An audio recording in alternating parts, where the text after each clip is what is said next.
Dami. Talaga sagana ang lawa ng Laguna Lake mga bro. Salamat sa patuloy na biyaya. Bro, nga pala, mag-ingat kayo pagka kayo kumakain ng ayungin na. Baka sa sobrang sarap, sunod-sunod ang inyong subo, dire-diretso. Matinik po ito. Kinakailangan para mas ma-enjoy nyo yung pagkain ng ng ayungin. Kinakailangan mga bro, meron kayong rate patient.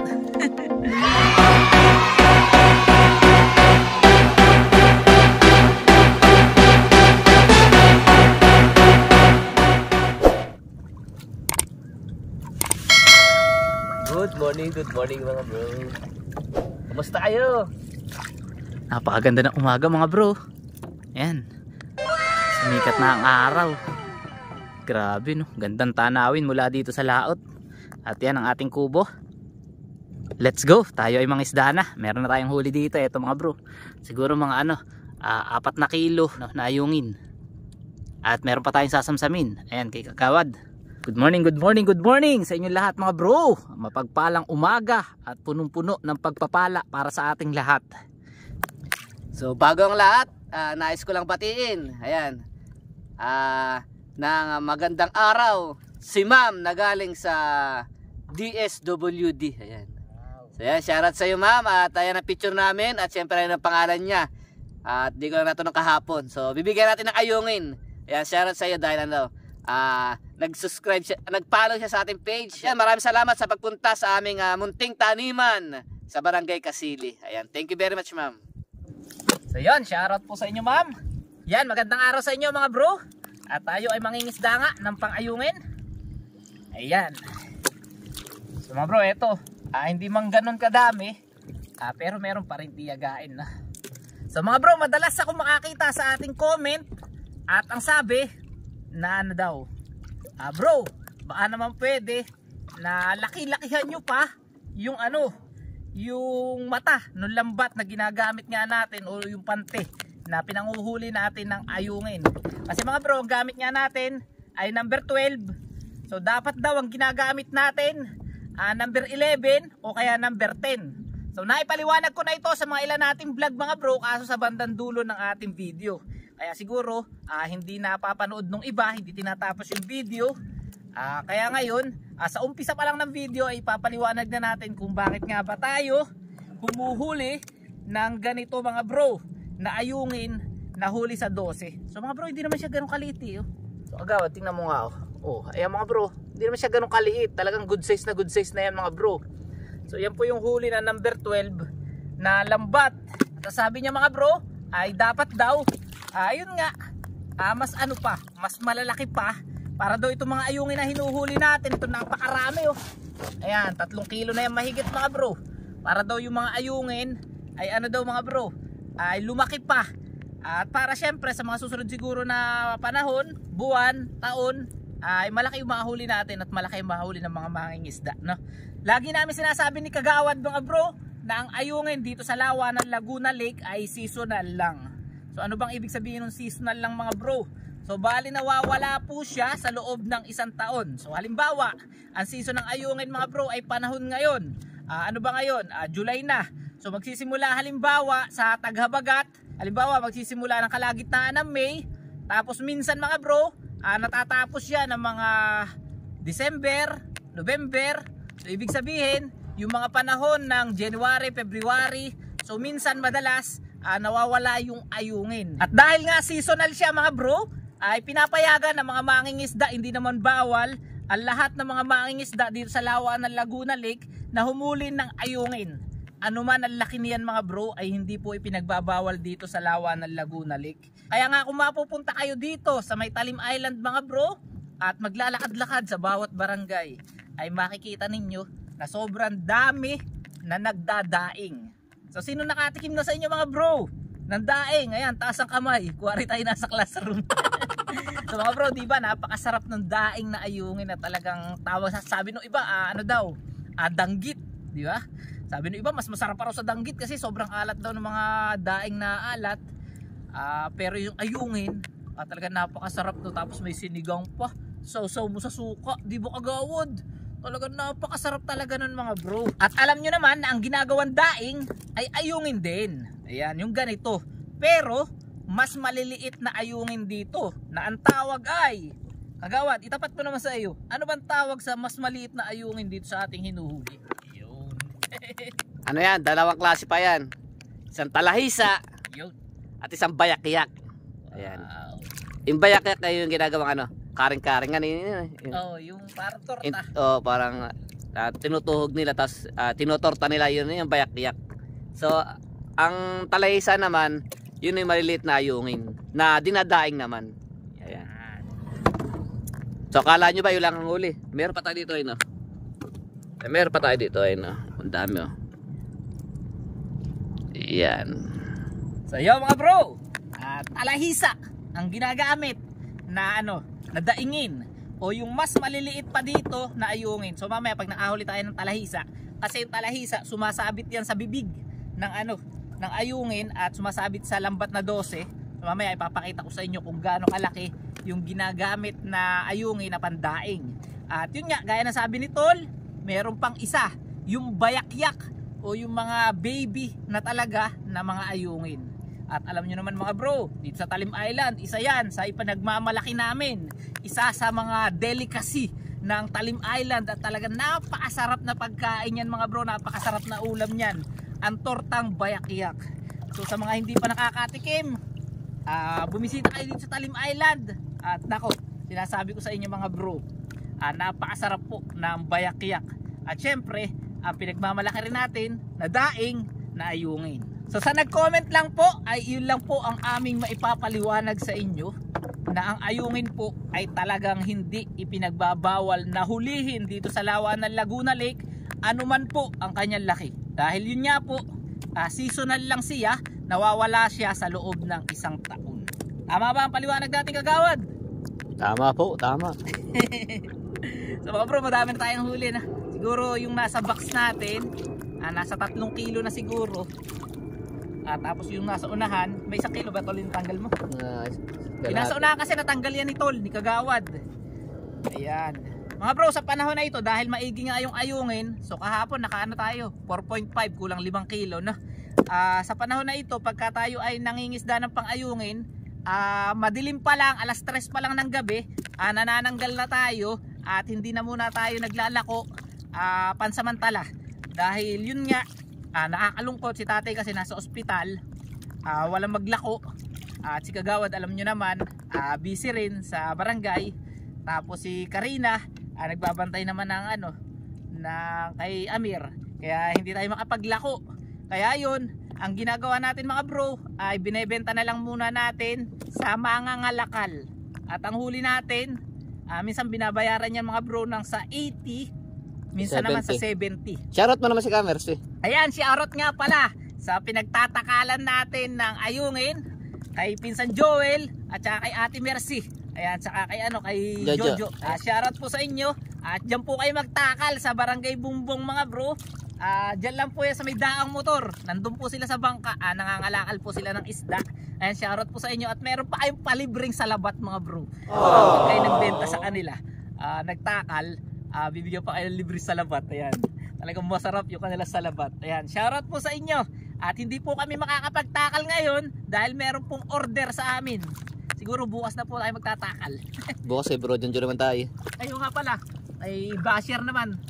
Bukas mga bro, bibigyan naman natin yung ating basher. Ay paring John. So kahit basher mga bro, binibigyan natin ng ayungin yan. Kala nyo ba? Ayan mga bro, ayungin natin. Tol, humina ang kapit dito ani. Dito. Sa unang banatan mga bro, tsaka pangalawa, daming kapit talaga. Ayan, hindi muna tayo makakapagtakal kay Ate Mercy. Kasi ngayon may mga order tayo eh. Medyo madamihan. Siguro mga 4 na kilo doon sa isa. Tapos yung iba siguro ilalako na natin. Tapos yun nga, bibigyan ni Kagawad yung sa DSWD na si Ma'am. Si Ma'am. Nagulat siya eh. May vlogger daw pa sa Talim. Hindi, pero na dumadaan daw sa kanyang wall. Kaya lang hindi niya na ipapollow. Napapanood daw niya. So ayan. Kuno lang tayo. So ayan, sa lahat po ng sa lahat ng napapadaan sa inyong wall, papalaw naman. Baka naman, papalaw ng page namin. Ayan. Talim PH, mga bro.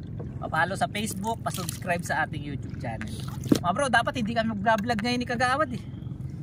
Minsan pagka yung pagka yung wala tayo sa kondisyon, nahihirapan tayo mag-vlog. Siyempre, mahirap namang humarap sa camera ng hindi good ang inyong pakiramdam na. Ayan. At yan, sinashoutout namin ng aming tatay. Ayan. So magpagaling ka. Magpagaling ka dyan sa hospital. So kain lang ng ng prutas.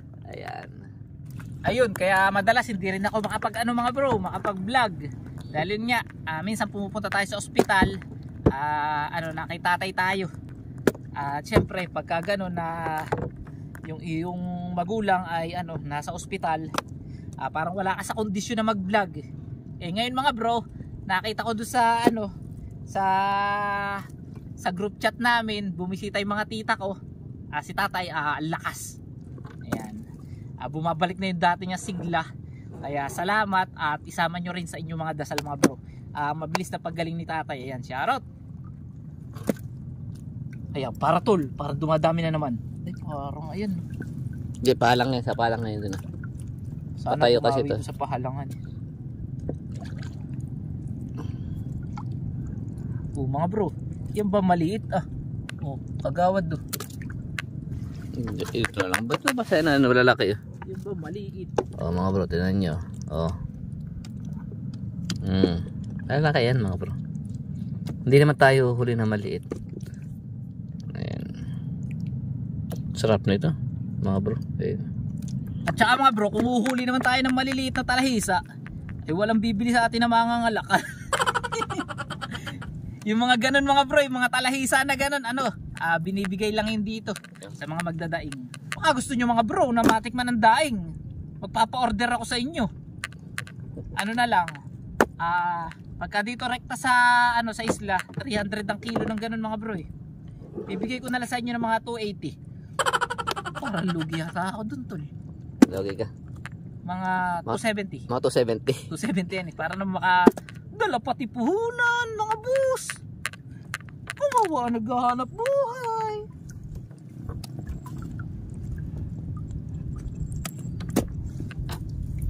Malagyan nga pala tawin mamaya. Yun lang mga bro, ang ating paliwanag sa nag-comment.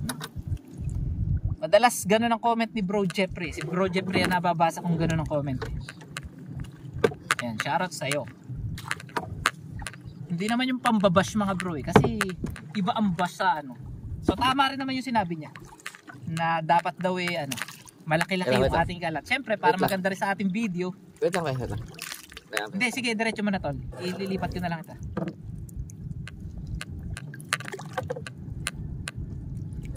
Para hindi ka na babalik. Mga bro, parang dumami na naman dito sa kulay red.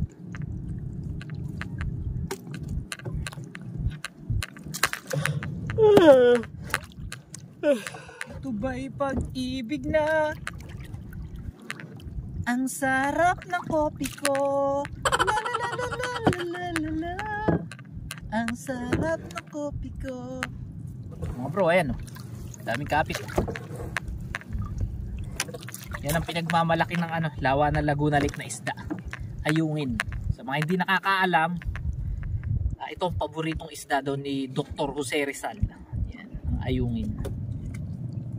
Isang trivia lang po yan mula sa ating vlog. Mga bro, basta sakit palang makapuwing nitong kaliskis nito. Isang araw isang araw ba yun? Napuwing ako napakasakit. Para matalas kasi siya And kakaliskis na tayo mga bro. Dali matanggal ng kaliskis nito Yan daw legit na mangingisda. Buwan ng kaliskis. Yan naman ako yun Yung mga bro kaliskis natin may sugat pa. Ayun. Pinutubuan ba ng mga original na mangingisda? Original na mangingisda nakakaliskis. Ayun. Ayan Ayan talaga. Ayan na pinagmamalaki namin. Ayan. Orange blood. Foreign blood. Ayan, may kaliskis. Ayan, so sipag lang. Sipag lang.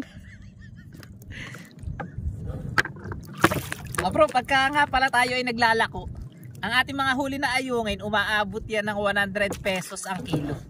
Dahil ang 1/4 25 pesos ang ginagawa natin. Binabalot natin yung sa plastic labo mga bro.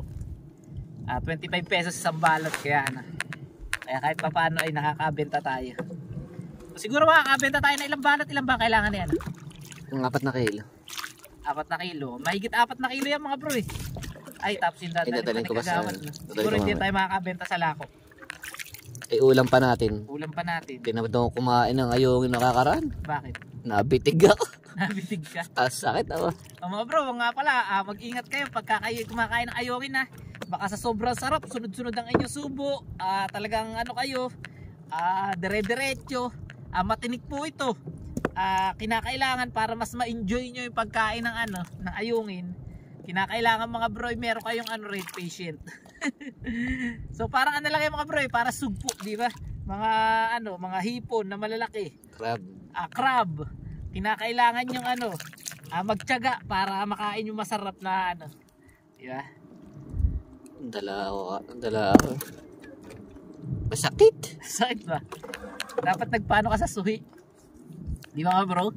Sabi nila, pagka daw iko'y nabitig, palawayan ba? Hindi, hihimasin. Pahimasin yung sa sa suhi. Ano ba yung suhi? Yung pag nanganganak mga bro, unang paa. Ganun po. Ba't kaya magaling silang tumanggal ng tinik mga bro, no? May bulong. May bulong ba? May bulong. O kaya mga bro, subo kayo ng malaking saging. Tapos biglang lunok. Ayun. Posible rin na matanggal yun. Ayan mga bro. Woohoo! Dami. Pero mas madami itong kanina mga bro. Madilim pa lang kasi kaya pangit pag video eh. Mga bro, after nito ay pupunta ako sa hospital. Ayan. Diretso tayo kay tatay. Dadala natin ng pagkain tsaka tsaka damit. Kawad, bigyan mo naman sila ng tip.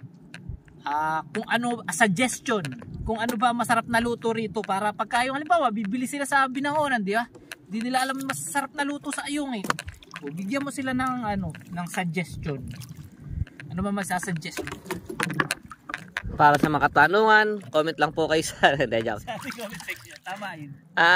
Bro, sa akin masarap talaga. So hindi ko talaga yung talagang favorite ko talaga yung syempre luto ng asawa ko. Ayan. Kahit anong luto na. Gano'n ayungin talaga ang pinapaluluto so pinapaluto ko talaga sa kanya ay pinangat lang. Pinangat sa luya. Iyan talaga. Gusto niyo malaman mga Ricardo? Siyempre luya, maraming luya. Tapos ay papakuloan mo muna siya na may kamatis, luya. Ayan. Tapos habang buhusan mo ng mantika ang gamit. Pagka yung ang pinakamasarap talaga yung pinagprituhan ng bangus o kaya tilapia. Yan ang napakasarap. Tapos ihalo mo sa pinangat. Yan ang napakasarap mga bro. Naglalaway ako yan. Kaya natinik ako kaya hindi ako Kaya ilang araw ko di kumain ng ayungin. So napakasarap niya mga bro. Yan ganyan. Pinangat. Siyempre, yung adobo na tawag doon. Steak. Yung yan, mga bro. Steak. Ayungin steak. Ayan, sarap niyan. Siyempre yung sinigasing. Sinigang sa bayabas. Sinigasing. Yung igigisa mo yung sibuyas, lagay ang bawang, tapos isisigang mo siya. Napakasarap nun. Sinigasing. Bro, nakahuli tayo ulit ng dol. So bakit ba nakakahuli ng dol? Nakakahuli yan ng dol ito. So mga bro, meron tilapia, papakawalan natin. So bakit daw nakakahuli ng dol mga bro? So yeah, ito kasi minsan mga bro, pag nakikita yung mga ayungin na nakakapit sa lambat, sinasakmal nila. Kaya minsan kung mapapansin nyo yung mga dol, malalaki yung ganito. Yung tiyan. Dahil pag nakakapit yan doon sa lambat, pinipilit nilang kuwanin, lunukin. Kaya yan, nahuhuli sila. Pero ito parang dumaan lang talaga kasi sukat na sukat Pero ganun po yan mga bro, kinakain po kasi nito mga mga isda. Uy, mga bro. Oops. Kuya, Hindi ko yan Oops. Ay mga bro, pakita mo muna kagawan. Magbigay ka ng trivia sa dul. Takot tayo dyan sa dul. Nangangagat din kasi yan mga bro pero wala naman siyang kamandag.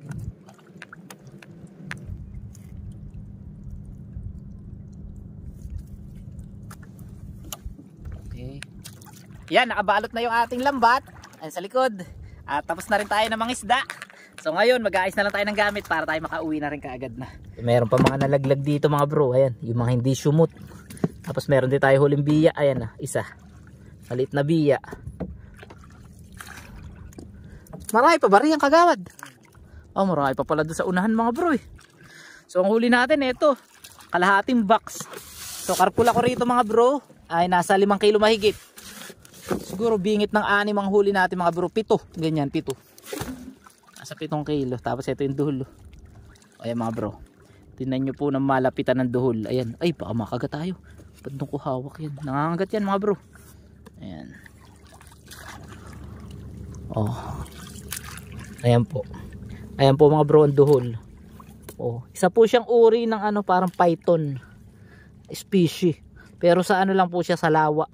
Ganda na spot mga bro. Di ba? Yan po yung duhol.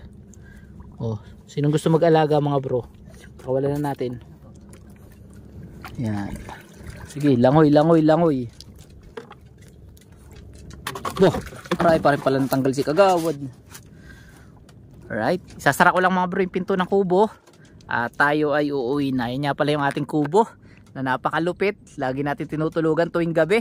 Tapos ang ating aso na si Aming napakataba. Ami! Hello! Ang huli natin ah. May huli rin tayong bangus mga bro. Ayan. Tapos yung laki ng ating mga ayungin. Ayan po. Dami. Talaga sagana ang lawa ng Laguna Lake mga bro. Salamat po sa biyaya araw-araw sa lahat ng mga mangingisda dito sa lawa ng Laguna Lake. Ayan. Mabuhay po tayo lahat. Mga bro, uwi na tayo. Wow, 2 baltak lang.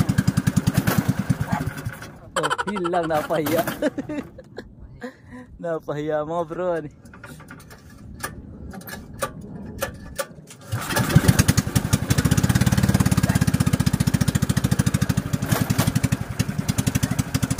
Namamaliya. So eto na, huli natin mga bro. So nga pala, meron tong tilapia. Kinuha natin to sa ating ipunan. Dahil may pagbibigyan din si kagawad ng tilapia. Ayan, ang lalaking tilapia mga bro. Sarap nyan. Ayun ang Mount Tagapo mga bro. Nalagyan siya ng ulap. Kaya hindi masyadong tanaw. Zoom natin. Ayan mga bro. Madami siyang ulap ngayon.